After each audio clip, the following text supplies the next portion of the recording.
the answer for most entrepreneurs is to work harder, to try harder, to torque things up. As I like to say, we work harder or we worry more, and those are the two knobs that most entrepreneurs have. And it can be very, very useful in launching businesses and so forth. But unfortunately, it does turn to kryptonite for a lot of people at some point. As a high achiever, it can be challenging to balance your responsibilities to your team, your leadership, and your home life. You're trying to please everybody and keep everyone around you happy. As high performers, we are conditioned to be sure not to let anyone down. Eventually, we hit a glass ceiling or burn out. Scott Anderson, burnout coach and licensed therapist, is here today to walk us through how we can prevent, manage, and overcome our burnout. Let's dive in. Good morning, everybody. Welcome to another episode of the Tech Leaders Playbook podcast. Scott and I spoke a couple times, and I was actually very, very intrigued about something he said, specifically about clinical burnout. And since then, I've been thinking about it, and I've been very much looking forward to chatting with you, Scott. Thank you for being here. Just to give a quick summary of Scott Anderson, Scott's basically works with folks that are, overworked, stressed out leaders to recapture their energy and basically get them back on the amazing journey that they're on. He's an executive coach, consultant, and most importantly, a therapist. And we all need one of those. So welcome, Scott. Thanks for being here. Thank you. Great to be here. I appreciate it. Yeah, absolutely. Scott, I'd love to hear your kind of your journey and what got you to this point and what made you go into this business, because this is very unique. Yeah. Well, like a lot of people, I think like you, in some ways, I was born into an entrepreneurial family where being an entrepreneur was sort of the normal, expected, almost seen as less risky than having a job. And so I've started 10 companies and sold 8, and it's just the way I've always kind of lived. And but what I found was, having been through a bunch of different kinds of businesses, family businesses, smaller businesses, larger businesses, what I found was, as I was about 20 years into an advertising agency, which was the business I stayed with the longest. I started an advertising agency, and about 20 years into that, I just started to lose my mojo completely. I had great partners, a great business. The business was thriving. It was doing well. The advertising business has ups and downs for sure. It's not for the faint of heart. But I just found my passion and interest just ebbing away, and found myself being exhausted. I would wake up, I'd go to bed exhausted, and I'd wake up exhausted. And there just wasn't a way. I couldn't find a way to get my energy back. And despite the fact that by then I'd already been to graduate school to become a licensed mental health therapist, I didn't see much in the literature, or really anything in literature or with talking to my peers, that really addressed burnout as a specific thing. They talked about anxiety, stress, depression, etc., but not about burnout per se. And anyway, I hit the wall about 20 years into this advertising agency and was just kind of exhausted all the time, and really didn't see any light at the end of the tunnel. Couldn't, as they say, I couldn't get my mojo back. I couldn't get my energy back, and really was sort of paralyzed with this kind of overwhelm of being exhausted on the one hand, and it was sort of like the movie Groundhog's Day, where I'd wake up at 6 a.m., the alarm would go off at 6 a.m., and it seemed like the same day over and over and over and over again. Scott, how did you know at that point in time that it wasn't your business, or it wasn't family, or whatever was going on in your life? Most folks will just kind of run from that, right? Because they would blame whatever was going on in their lives, whether it was their family or it's this, it's that, and instead of kind of really thinking about the actual core issue. Getting down to the core issue? That's a great question, because most people that I talk to, most entrepreneurs that I work with, they assume that it is the business. It's the industry they're in. It's their employees, their coworkers, their business partners, their investors, their customers, or the economy. And, I've had a number of clients who have sold their businesses. I sold mine, in fact, thinking that might be the answer. and only to discover, unfortunately, that it's not the answer. I've even had clients who've gone on 6-month sabbaticals to kind of wander in the woods, hoping that would do something, but it didn't do anything. You would think that a week's vacation or 2 weeks vacation, or I don't know, something like that would help. I've even had clients who have gotten divorced, who have changed where they live. They've sold their homes, and unfortunately, it's an inside job. And it wasn't until I had tried everything else and nothing worked that I really discovered that it's really an inside job. It's not moving the chess pieces as I assumed it would be. It really is an inside job, and that was kind of a horrifying recognition on the one hand, but on the other, it was the beginning of the way out. It was really the answer, although I didn't see it at first. Scott, we always talk about how the burnout could affect us as individuals, but I'm curious to see, as a family guy and at the time an entrepreneur who probably managed quite a few people, what was the impact, negative impact in this case, both on your life and also theirs? Because we forget how much of an impact we have, both positive and negative, if we're not in the right train of thought or in the right place in our lives around other folks. Can you tell me about that? Exactly. Yeah. It's not a happy thing to reflect on, but unfortunately, what you said is exactly right. Without being aware of it, I really inflicted all of this on my business partners. For example, I brought a sort of a down, dejected attitude to work. The tendency and this is the World Health Organization clinical definition of burnout. One of the chief symptoms is to kind of blame others and lash out at others in an angry way, and kind of see others as the cause of the problem. So, I was lashing out at coworkers. My wife, it was a real struggle for her. She's a saint to have put up with me, because mainly what she saw was that she would say, "You're with us, you're physically with us, but you're not present. You're not there. Your mind and your spirit are somewhere else." And if you've ever heard those words, you know that this is really serious and really, really bad, where both my wife and my children noticed that I'm kind of like a zombie. I was like a zombie at home. I was there physically, but my mind and my spirit weren't there. What a shame, right? I mean, I don't know how long this was for you, but what you almost could look back as lost years, or hopefully something you gained from it. Scott, what is the actual clinical definition of burnout? Because it's often in our industry, especially tech, it's, again, every word is misused. You and I talked about that. Every, psychological safety is such a beautiful thing when you really think about it, but people misuse it.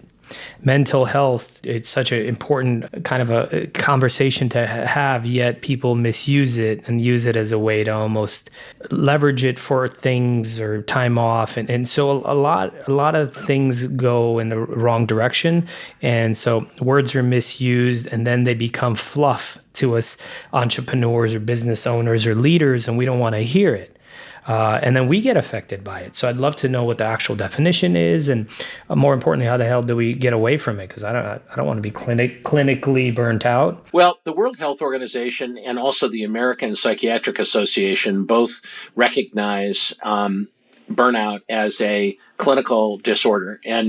But you're exactly right. It's been misused since the term was coined in the 70s. The term burnout was coined by some psychologists who studied actually, and it's interesting given our history with COVID, but they were studying the level of passion that emergency room doctors and nurses could sustain or couldn't sustain over months and years in the emergency room. And when they described and coined the term burnout, they were talking about the passion to heal and to be a healer and a caregiver burned out, that passion was kind of snuffed out like a candle went out, and they considered that to be burnout. Today we might call it empathy fatigue, but burnout still fits. So the World Health Organization has defined it in basically three ways. It broadly, what clinical burnout means is that you have completely exhausted yourself, and you've been under stress, uninterrupted stress for such a long period of time that you begin to experience both physical and psychological symptoms. The first and the most common, and probably the one that people notice the most often, and I noticed the earliest, is just a complete bone tired mind, body, and spirit exhaustion. And as I said, I would end the day exhausted, go to bed, and if I could sleep, I'd wake up exhausted. And that's one of the telltales that I hear from so many of our clients. I'd say 99% of our clients is this sort of fatigue that doesn't go away. Along with that, this is kind of the second leg of a three-legged stool. The second main cluster of symptoms has to do with being isolated psychologically, or in other words, sort of withdrawing. You may be with your family physically, or with your coworkers or your partners physically, but psychologically you're isolated. You begin to isolate yourself from other people in terms of confiding in them, sharing things with them. You tend to sort of close down. And then when it gets at its most severe, the third cluster of symptoms has to do with being showing anger, resentment, particularly kind of a victim mentality, where you begin to blame other people for the symptoms that you're experiencing, including the fatigue and the internal loneliness. So that's basically the definition, the clinical definition of burnout. But it all stems from an exhaustion of mind, body, and spirit that results from unrelieved, uninterrupted stress over a fairly long period of time. And it doesn't really matter so much how long the period is. What matters is the effect that it has on the individual. How do you differentiate this and depression, which is often also a common thing that comes with from all of this? That's a great question, and in fact, there are a lot of commonalities. I mean, if you drew a Venn diagram, there would definitely be overlap between depression and burnout. But burnout, the thing that distinguishes burnout is the stress as a causation, or in other words, to be under a unsustainable amount of stress for a long period of time and without relief. That's the main cause. And it's not necessarily the cause for all depression, though some depression does result from an excessive amount of stress. Um, so there's definitely some overlap. There's also some overlap with generalized anxiety disorder. There's certainly some commonalities. But again, what distinguishes clinical burnout is this factor of having been under an excessive amount of stress that's unrelieved for a long period of time. And by unrelieved, you can take a vacation and still get no relief from burnout. As I say, we've had clients who have taken up to 6-month sabbaticals, and it did absolutely no good with respect to their burnout. This is one of the problems, is that people often think, as I did, well, I just need a good night's sleep or a long weekend or a week's vacation or something like that, and then I'll get back to my old self. But one of the differentiators of clinical burnout is that you don't get your energy back. You notice that you're just as exhausted and kind of defeated as you were prior to the vacation or prior to the sabbatical. There's a good old saying that you and I have heard, I'm sure, many times. What won't kill you will make you stronger. Yes. It Yes. almost contradicts this a little bit. What doesn't kill you may just put you in a burnout, clinical burnout, it Right. sounds like. Well, this is part of the problem with entrepreneurs, and we work almost exclusively with entrepreneurs and business owners, business leaders. And, almost by definition, entrepreneurs live by that slogan. I mean, they're whatever comes up, they're ready for the challenge and the next challenge and the next challenge and the next challenge. And so, in a lot of ways, the entrepreneurial superpower of having such resilience and persistence, and it's incredibly useful and necessary when you're launching a business, as you know so well. Unfortunately, that superpower can really turn to kryptonite over time, and that ability, the answer for most entrepreneurs is to work harder. to try harder, to torque things up. As I like to say, we work harder or we worry more.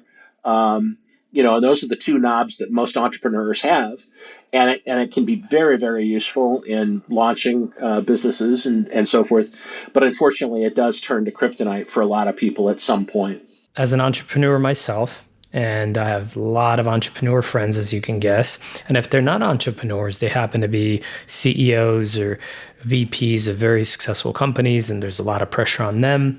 They're family people, and just adds on to it. Plus, I have some really great employees. So how can we teach these folks, C-level executives, entrepreneurs, to develop the self-awareness to build the resilience in themselves and their teams at the same time, not continue pushing, and realizing, hey, wait a minute, I might have burnout and I need to fix this, or identifying what one of our key people might have, what might look like burnout? Well, a couple of things that can help, I think. One thing that I will send you, if I haven't already, is a link to an online self-assessment, which we have found is a very good way to kind of assess to what extent you're actually experiencing clinical burnout. What we've created is sort of a summarized version of the Maslach burnout inventory, which is the definitive clinically proven, most accurate assessment for burnout. We've created a summarized version of it that will give you a pretty good idea of where you stand on the continuum of urgency, I guess, and the direness of the burnout. So that's number one, and I'll provide that. You can share it in the show notes if you want to. But I think that's really helpful because not only does it help you understand what the symptoms are categorically, but also to assess how much they're affecting you. So that's number one. Number two, in terms of what do you do? I mean, that's the $24 million question, I guess. And the thing that I found in trying desperately to relieve my own burnout is that almost everything that I did intuitively made my burnout worse. So, for example, I'm going to work harder. That's how I'm going to overcome this exhaustion is I'm going to work harder. I mean, it sounds nuts to say it, but that's kind of what a lot of people do. Or we also, what we tend to do is either try to fix the problem, which is what entrepreneurs are so good at, or we try to avoid the problem. I mean, it's basically fight or flight. And, if you're changing a tire or starting a company, taking action is the right thing to do. But when we're dealing with our thoughts and emotions, unfortunately, our thoughts and emotions don't bend to our will as well as starting a company or, as I say, changing a tire or splitting the atom. That our minds can get behind. But when it's how do we make disturbing thoughts and emotions go away? And unfortunately, every attempt that we make to make a disturbing thought or emotion go away makes it come back even more strongly. It's kind of like the idea of don't think about pink elephants, don't think about pink elephants, don't think about pink elephants. I'm thinking about pink elephants, Scott. Yeah, that's the problem. It tattoos the thing we want to get rid of. It tattoos it on our brain. For example, I have a lot of entrepreneurs, and it's funny how common this thought is, but there's this sort of thought in the back of their mind is, oh my God, we're going to go broke. That's kind of there's a bankruptcy Paranoia. thought in the back, right? In the back of a lot of entrepreneurs' minds. And it's kind of like the spurs on a cowboy's boots that gets you moving. When you think about going broke, you think, I sure as hell don't want to go broke. And so you work harder, you try harder, you get more creative and so on.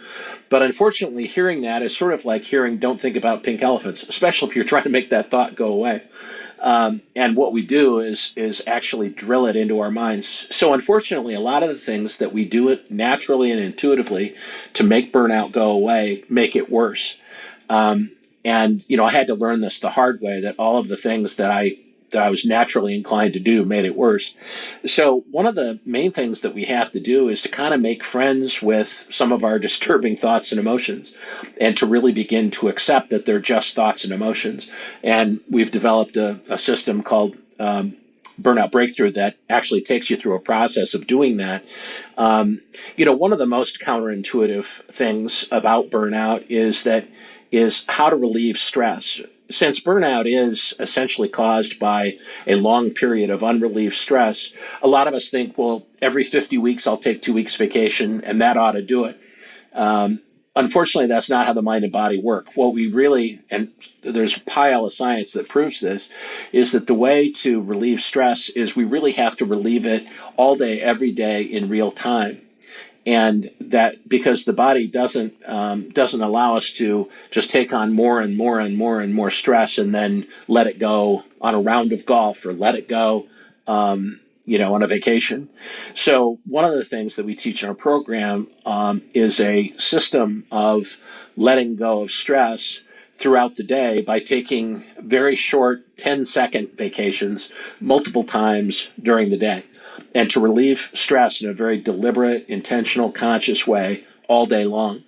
And oddly, that really is the answer or the beginning of the answer anyway, to recovering from burnout. Scott, you used a great phrase for this. Sorry to interrupt. You said, I think during our conversation, you called it micro vacations, which I thought was brilliant. Then I asked you what the hell a micro vacation was, and you described it to me. I'd love to hear about what are some really healthy micro vacations that we all could take immediately. Well, the most important thing for us to realize is that if we fight or avoid stressful thoughts or feelings, it makes them come back stronger. So, as counterintuitive as it is, the first thing we have to do is to kind of get comfortable with our disturbing thoughts and emotions. And whether that thought is as grand as I'm going to go broke or something small like I'm going to miss a deadline, the first thing that we have to do is to actually notice that we're having this disturbing thought or emotion, not to make it go away and not to run away from it, but just to be present with it, to know what it is. And you can do this in a matter of seconds. We're not talking about setting aside 20 minutes to meditate, although that's very, very good. We're talking about setting aside 10 seconds for this mini vacation. So the first thing to do is to notice, oh boy, I'm having that thought again, whatever that thought is, or usually people have 2 or 3 kind of core thoughts we found that they've used to the way a cowboy uses spurs to get them going. But unfortunately now it's working against them. So the first thing is to notice, wow, I'm having that I'm going to lose this client thought. I'm going to lose this customer thought. Second is to, once you've noticed it, is to name it and say, oh, it's the I'm going to go bankrupt thought, or it's the I'm going to lose the client thought, or whatever seems to be a recurring core thought. And then the third thing is the probably the most counterintuitive, but the most important, and that's to really let it go. And by that we mean to and we teach a very simple breathing technique, but it can be as simple as just inhaling as you name the thought, and then exhaling as you let it go. Inhaling through your nose as you call the thought to mind, and exhaling through your mouth and visualizing it, actually the disturbing energy leave your body. Now, this sounds like it's complicated. It's really not. It takes 10 seconds or less. And to begin with, this was all I had when I was trying to recover from my own burnout. But this one technique it's one of several in our system, but this one technique really saved me. And for a long time, that's all I had. It's sort of like the Olympic athlete who trains and trains and trains, but realizes that recovery periods are just as important. Otherwise, the muscle tears that turn into muscle will turn into torn muscles without the recovery period. And it's very much like this. If we can still work hard as we want to, as long as we also allow ourselves multiple recovery periods during the day, and they can be as short as 10 seconds. But if you can take 5 mini vacations a day and completely release the tension in that moment. And that's the key to all of the science that we know about this, is that you have to completely let it go. So, but that's one technique, and everybody can do that. That's really good. Now, that's to come out of burnout. But what if we're not burned out, right? Because the clinical definition of burnout is pretty intense, right? And I love that because, again, we don't want to fluff it. Oh, I'm burned out. No, you're not. You're just tired. All right. But this is burned out. How do we prevent to get to that point? I don't want to burn out so I can get recover. How do we prevent that? That seems really important. Yeah, it really is. And, one of the one of the things about burnout that I really resist is that sometimes it's used as an excuse. And unfortunately, a victim mentality is kind of a symptom of burnout. I mean, one of the most important things for all of us to recognize, employers and employees, is that we're really responsible for managing our own burnout. So, I mean, if you work in an environment that is toxic or misogynistic or racist or in some other way overtly bad, then run away screaming. Don't stay another minute. If you work for an unreasonable person and there's no sign of light, then walk away, do something else. But for most of us, it's not quite that way. More in my experience, we've been doing this for 7 years now. People really cause their own burnout, and that's not a very popular thing to say. But in 99% of the cases, that's what we've seen. If it isn't a misogynistic, racist, horrible, toxic situation, and in that case, absolutely get out of it. And what happens is that high performers tend to have several things in common. Number one, they tend to be perfectionists and they tend to be people pleasers at some level or another. Or at a minimum, they like to charm people and win people over and compete and win, basically. And those are great traits, and they're especially good for entrepreneurs, and they predict good things for entrepreneurs. But the problem is that no one is perfect, and no one can please everybody. And so if you live with that sort of frame of mind, with either one of those traits or both of those traits, you'll probably be promoted if you're an employee, or you'll probably run your own company if you want to do that. The problem is that, and the downside of being a type A personality like that's really about where winning and competing is so important, is that everybody loses every day. In fact, not just once a career, but every day we lose to some degree. And so this is what we found is where people kind of, again, their superpowers turn to kryptonite. And so what we found is that there is, however, fortunately, a very good way to prevent burnout. And a lot of it we found is just education. And first and foremost, we want people to know that unless you're in the toxic situation I described, you really can prevent burnout from occurring, and you really can recover from it. As an employer myself, one of the things I look at is I really want my folks to understand what burnout is. I want them to understand what the symptoms are. I want them to take an assessment to see if they are burned out. And then I want to give them practical, clinically proven tools that absolutely work to not only help you recover from burnout, but also help you prevent it. Because it really is preventable. But if you come, and so many type A people come to the workplace with this very competitive mindset and kind of a perfectionistic one, if not also a people-pleasing kind of an attitude. And those things will take you a long way, but they also put you at genuine risk for burnout. I feel like we all need someone to balance us. So if I recognize an employee of mine is taking on so much because he or she is just that badass and they want to kill it and they want to help you grow, and I almost feel like, and it's tempting to allow them to go that direction because then we win from their brilliance. But we almost have to prevent that. We almost have to combat that and tell them to slow down or help them get rid of things that are unnecessary on their plate. Because you're right, most of these winners we talk about, they constantly put stuff on their plate. They almost never remove anything from the plate. So Exactly. I think they need that. You said kryptonite, right? So this is my strength. I need someone to help me manage it. I have a team here that's incredible. They recognize when I take on too much, not because I complain or whine or I'm burnt out. I'm actually quite energetic, but they can see how crazy my days will be, so they will prevent me from doing it. They'll say, no, don't put that on his calendar, even though I said put it on my calendar, Scott. And they'll say, please don't.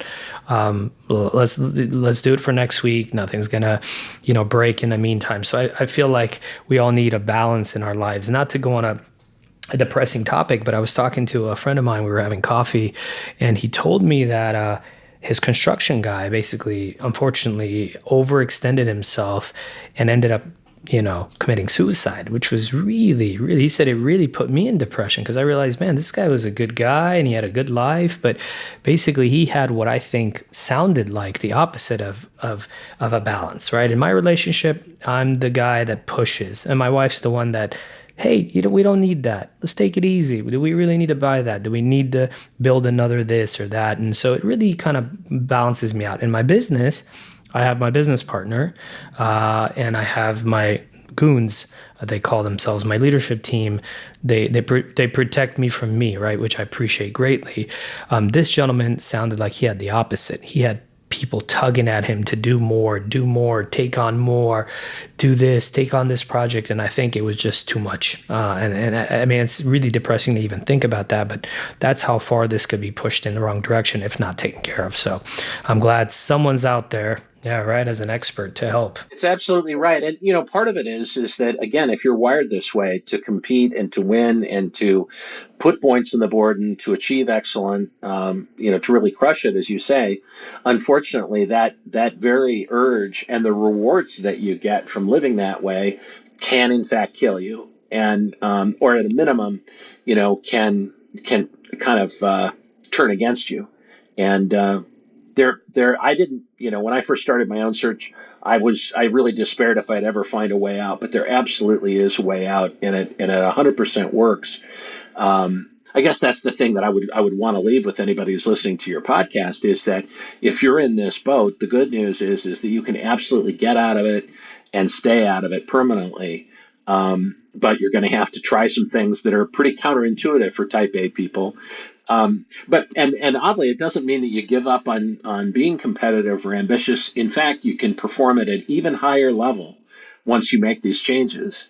Sometimes people think if I stop being a top type A person, I'll have to give up on my career, give up on who I am. But the opposite is true. Actually, once you get this behind you, you actually can rise to a much higher level than before. Agreed. You said something earlier. You said, let it go. Really good. There's a powerful book I'm reading that a friend of mine recommended. It's called The Untethered Soul. I don't know if you've read it yet, Scott. I love it. I love great it. book, Yeah. right? And it's funny when you're reading it, you're like, easy for you to say, but it's brilliant. It's literally just let it go. It's not worth it. It's fine. One of the things that's great about that book is that Michael Singer, the author, built a $1 million or a $1 billion medical records company. So he's not talking about this as just some kind of mystic hermit seeker guy, although he's that too. But he started a $1 billion business, and it was really. We rely a lot on Michael Singer's writings. There's a lot of great stuff there. Well, one of the best things, I'm still reading the book. One of the best things that I liked about it was it talked about just letting life happen. And when you work too hard to almost combat what's happening, it ends up being worse, right? Instead of just going with it. This is the reality. So what? Now what? Let's deal with it. It's all good. I mean, it's really helped me survive now 3 recessions. A healthy mindset. Absolutely. Just to know, hey, this will pass. It's challenges. It's okay. We're going to do this together. And I think it comes down to not overextending yourself in all areas. Again, balance of life, right? Not overextending your time, not overextending yourself financially, not overextending your company's reach, because you can, they say, grow broke, right? Is a great phrase. You grow so fast and so it's just not sustainable. You could create a lifestyle where you have to constantly keep up, and it's just, it doesn't matter what you do no matter what you achieve, you want more. It's about enjoying the journey, right? Not constantly looking for the end. This all being said, what does a healthy mindset for any leader look like, especially at the top? Well, I think, you've said a lot about it already, but, we can't fight reality, or we can, but we only lose every time. And this is difficult for entrepreneurs who are all about bending the future, really changing the future, and bending it in the direction that they envision. And so there's this very delicate balance between effort and letting go. It's a difficult balance to hit, but and this is what I meant when I said that sometimes people feel like if they shed some of their more compulsive attitudes, that they will stop being effective in business, for example, or that they'll have to give up on their dreams. But what I've seen again and again and again, in fact, we have a graduate program called Beyond Burnout for people who have recovered from burnout. And the whole objective there is to realize, wow, now that you've broken through burnout, what else is possible? And what people find over and over and over again is that there is a higher level of achievement beyond pure effort and will. And it's a delicate but achievable balance between effort and letting go. That's really, I think, what we read in Michael Singer's book Untethered Soul, and that there's actually a higher level of achievement that's available beyond beyond efforting everything into place. If we can sort of relax into this dance with reality and respond the way that you respond to a dance partner, it's really not only much more sustainable and fun, but from our client's perspective, their level of achievement is much higher than it was before. I'm thinking of one client in particular who was working himself into an early grave, working 70 to 80 hours a week, really successful business, but he was killing himself, not seeing his family. And in working together, he now works 24 hours a week tops, and his business has doubled. And he's really enjoying it more than he ever has done. But he figured if he really cut down his work hours, the wheels would fall off his business. But the opposite is true. It's thriving. Of course. I bet you it's thriving because he let go of the vine a little bit. He let his team take stuff on.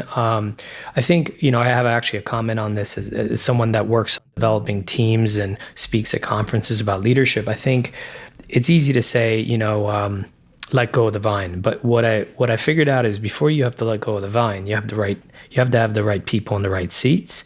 Once you do, you absolutely have to let go of the vine. And they will do a better job than you technically. Historically, when I would go on vacation or I would travel for business, I was always worried, what happens to the business? Not because I didn't trust my team. It was just they needed me, right? I thought they needed me. And at the time, maybe they need this team. It's really, really refreshing when I come back and how things are just in order. And the best thing that I hear is just, hey, we missed you.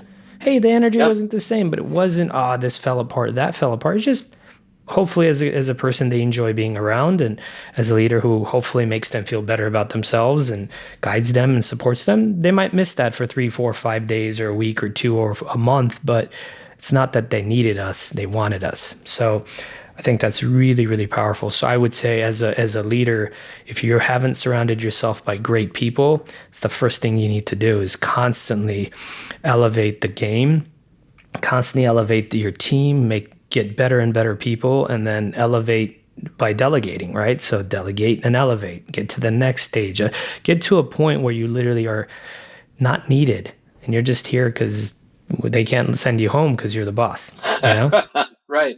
Well, a lot of it is just the sheer humility of realizing, I do 2 or 3 things really well, and the rest of the things that I do, other people can probably do them better or faster or cheaper or all 3.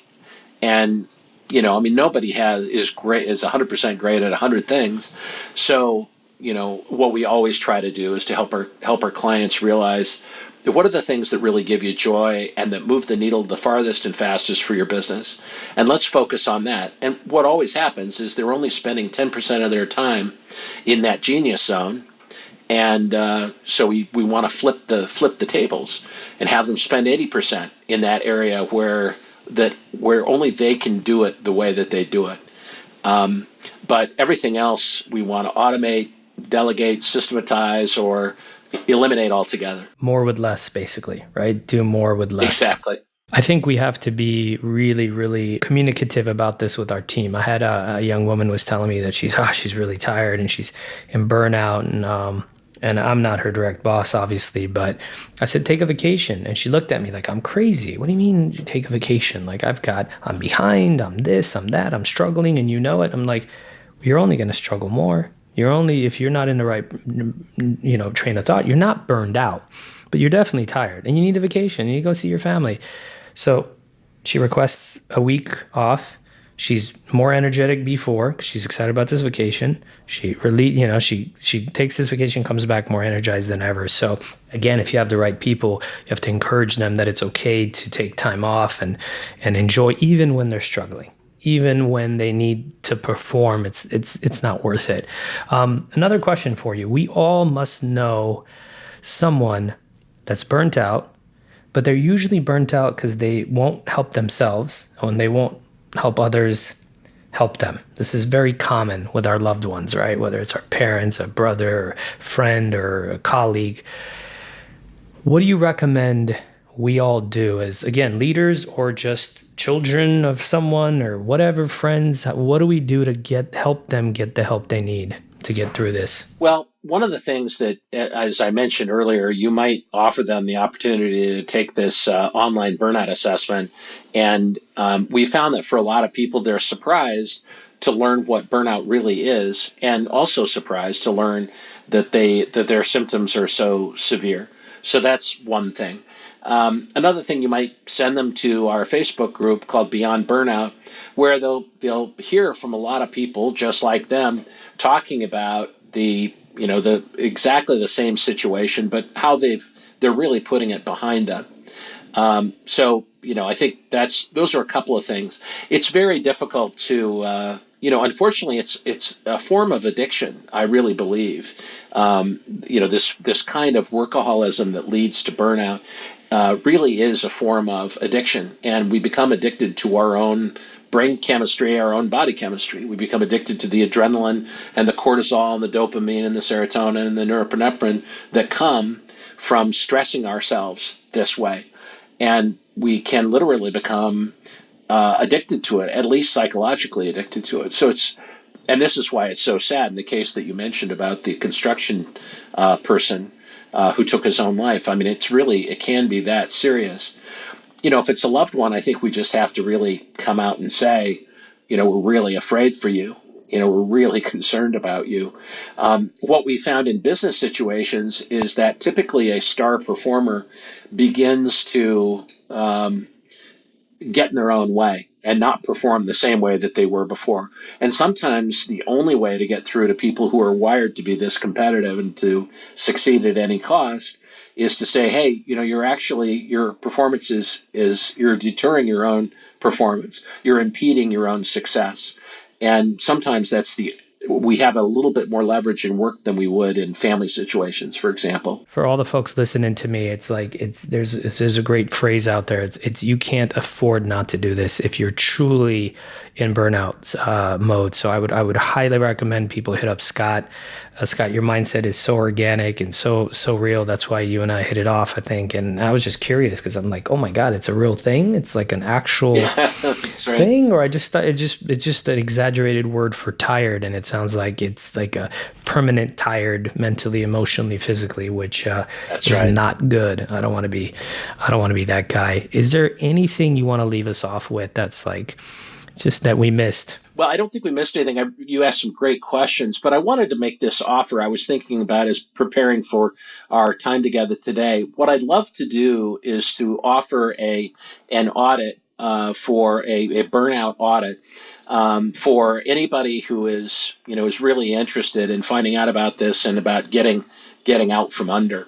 And we have an audit process that has a cost to it, but what I'd like to do for people who are who are listening to this podcast, if you'd like to go through this audit process, we'll do it at no cost because you're listening to Avetis's podcast. Amazing. And all you have to do is just email me, Scott, SCOTT, Scott at burnoutbreakthrough.com.